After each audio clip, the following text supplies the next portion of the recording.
Oi gente, tudo bem? Seja muito bem-vindo a esse canal. Se você está chegando agora e não sabe como veio parar aqui, o que está fazendo aqui, então vamos começar hoje. Hoje eu trouxe uma aulinha bem bacana para você que é iniciante na micropigmentação, você já é até profissional e tem algumas dúvidas, né? Então vamos lá.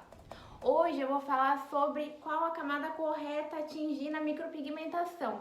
Esse é um assunto muito importante, gente, para quem é iniciante ou para quem já é da área, entende? Porque é atingindo a camada correta que a gente vai ter um procedimento bem executado, né? Então vamos, o que seria a micropigmentação para início de conversa? Micropigmentação nada mais é que uma microlesão, como o próprio nome já diz. E como é feito essa microlesão, né? Essa microlesão a gente utiliza de uma lâmina ou de uma agulha para a pele depositar o pigmento, né? A gente pode utilizar dois aparelhos para isso. A gente pode usar o dermógrafo e o tebori. Eu até vou colocar aqui na imagem, vocês já devem saber qual que é. O dermógrafo, a gente usa agulha, né?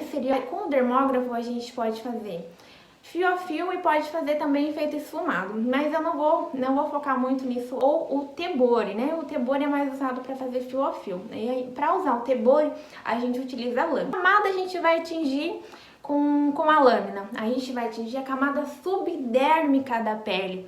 A gente já vai falar um pouquinho sobre as camadas da pele, tá?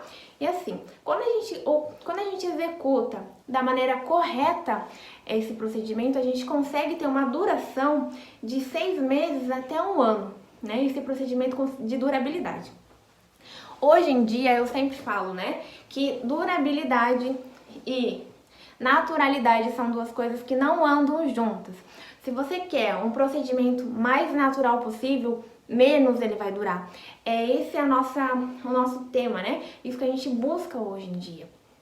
E isso, para você ter esse resultado, vai de você escolher a lâmina correta, a técnica correta e como executar de maneira correta para você ter um procedimento bem executado. E para a gente ter tudo isso, a gente precisa ter uma noção básica do nosso sistema tegumentar. Micropigmentadores, vocês precisam saber disso. Se vocês não sabem disso, gente, vocês não conseguem ter um procedimento bacana, gente. Vocês precisam entender sobre o nosso sistema tegumentar. E o que seria esse sistema tegumentar? Nada mais é que nossa pele, o nosso maior órgão do nosso corpo, né? É isso que a gente está enxergando agora, isso que a gente é visto de olho nu. Então, a nossa pele, ela é basicamente composta por 3 camadas, que é a chamada de epiderme, derme e hipoderme, né? Como eu tô bem didática, eu até fiz um desenho aqui para mostrar para vocês. Aqui. Essas são a representação das 3 camadas da nossa pele. A primeira camada é a epiderme, que é a camada que a gente enxerga a olho nu, essa camada que a gente está vendo, né? E a derme é a camada subcutânea, a camada mais de baixo, que seria a segunda camada.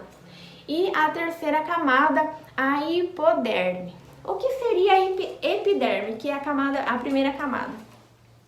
A epiderme, como eu falei, ela é a camada que a gente consegue ver a olho nu. Mas ela é composta por mais 4 subcamadas, né? Que seria aonde a gente implanta o pigmento. Não é na primeira, seria na subdérmica. Então, a gente tem essa primeira camada, a gente implanta o pigmento na de baixo, que seria a subdérmica, né? Então, assim, essa camada de baixo, que é a subdérmica, ela é responsável pela constante renovação das células da nossa pele, né? Isso que o processo de cicatrização da nossa pele dura 30 dias. E quando a gente implanta o pigmento na camada correta, a gente consegue com que esse pigmento ele dure, né, o tempo certo, como eu falei, dos 6 meses até 1 ano. E como ela tá ali em constante renovação, esse pigmento ele acaba sendo quebrado durante esses 30 dias. O que acontece quando a gente implanta o pigmento na pele? A nossa pele, ela recebe o pigmento e ela vê aquilo como algo estranho, um corpo estranho na nossa pele, ela vai tentar expulsar de qualquer maneira. Porém, a nossa pele sozinha, ela não consegue expulsar 100% do pigmento. Por isso a gente diz que o pigmento ele clareia em torno de 40% no processo de cicatrização. Por isso eu também enfatizo a necessidade do retoque após os 30 dias. Porque como a pele está se renovando e ela vai estar ali tentando expulsar aquele pigmento, não vai ficar 100%, né, nos 30 dias. A gente vai precisar avaliar como esse pigmento se comportou e como a sua pele se comportou a esse pigmento. Né? Com a pele da cliente se comportou ao pigmento. E aí que a gente vai avaliar se a gente vai precisar refazer alguns fiozinhos que possam ter saído durante... Temos a primeira parte, que seria a epiderme, que é onde a gente implanta o pigmento na camada subdérmica, né? Aqui, ó, vou mostrar pra vocês. Epiderme, a gente implanta o pigmento nessa camada de baixo, na subdérmica. E temos também, né, a derme. A derme, ela seria a segunda camada, que é onde estão localizados vasos sanguíneos, terminações nervosas, folículos pilosos. Folículos pilosos é o folículo do nosso pelo, onde está o pelo grudadinho lá o folículozinho, aqui, ó. Onde está o nosso folículo do nosso pelo implantado, né? E essa segunda camada, ela também é responsável por glândulas sebáceas sudoríparas e responsável também pela produção de sebo e suor da nossa pele, né? A gente falou que a micropigmentação ela é uma microlesão, então a gente precisa que essa lesão ela seja mínima. Por quê? Pois quanto mais profundo essa lesão na pele, o pigmento vai receber menos luz.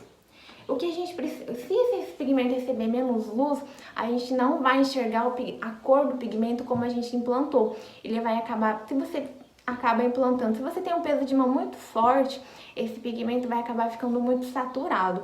Ele vai acabar indo mais pro esverdeado, azulado, né? A gente não vai ver ele da cor que a gente implantou. E quando a gente força muito o pigmento acaba expandindo. Então, quando o pigmento expande, a gente acaba tendo, em vez de ser uma fio, acaba mais ficando para um sombreado, uma shadow. E a gente não quer que isso aconteça. Então, primeiro a gente precisa ter esse conhecimento, essa base, para a gente ter um procedimento bem executado. Ver esse pigmento, né, da maneira que correta, a gente precisa que receba a luz, né? Como a gente vai ver? Eu preciso que esse pigmento ele reflita a luz. Então, o pigmento vai estar na camada subdérmica, a luz vai entrar. Como está numa camada bem superficial, a gente vai conseguir enxergar esse pigmento como ele realmente é. Porém, se ele estiver numa camada mais profunda, ele não vai receber a luz necessária para a gente ver. Por isso que a gente acaba vendo ele azulado ou esverdeado. Nossa, gente, o que eu mais vejo é procedimentos antigos. Antigamente a noção era, quanto mais durar, melhor. Porém, as técnicas, elas vêm se atualizando e é justamente para isso. Quanto mais superficial, menos tempo vai durar, né? Quando entra na nossa pele, o pigmento, ele vê algo como um corpo estranho. Se ele conseguir, ele vai tentar quebrar aquele pigmento de qualquer maneira, né? E quando é muito profundo, que a gente implanta o pigmento, a pele ela não consegue quebrar esse pigmento, ela não vai conseguir expulsar. O nome desse processo de quebrar o pigmento se chama fagocitose. Então ele não vai conseguir fagocitar esse pigmento e expulsar, o que vai ocasionar no procedimento que a gente fala de maquiagem definitiva. E pra gente acabar tirando, se a cliente quiser tirar esse pigmento, vai ser somente com procedimentos a lasers, né? Pra gente conseguir atingir a camada profunda e conseguir quebrar esse pigmento, somente com laser. Nossa pele, ela é como uma folha sulfite. A gente tem que pensar assim. Então a gente tem que, quanto mais, não pode ser tão leve o peso de mão, porque senão isso vai ser muito superficial e a nossa pele vai expulsar muito rapidamente. Então a gente precisa realmente alcançar a segunda camada, que seria, não a segunda camada, mas a camada subdérmica da primeira camada. Nossa, meu Deus, que confuso, meu Deus. Não, não é confuso, a gente precisa de prática, estudar. E aos pouquinhos a gente vai entendendo, né? E a última camada na nossa pele seria a hipoderme. Essa última camadinha aqui. A hipoderme, ela é constituída por células de gordura, né? Então, por isso que acaba sendo sua espessura um pouco variável, de pessoa para pessoa. Algumas podem ser um pouquinho mais grossas e outras podem ser um pouquinho mais fina, né? Isso depende também do nível de gordura que a pessoa tem no corpo, né? O peso de mão, ele é crucial para a gente ter um procedimento satisfatório.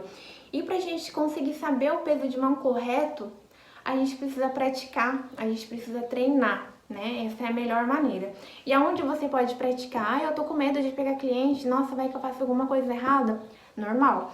Então começa treinando em frutas, tem também isopor, papel EVA, tem também a pele sintética. Mas a pele sintética, eu não gosto muito de treinar a profundidade, porque a pele sintética eu gosto mais porque ela desliza melhor a lâmina. Então eu prefiro mais treinar a técnica em si do que treinar a profundidade.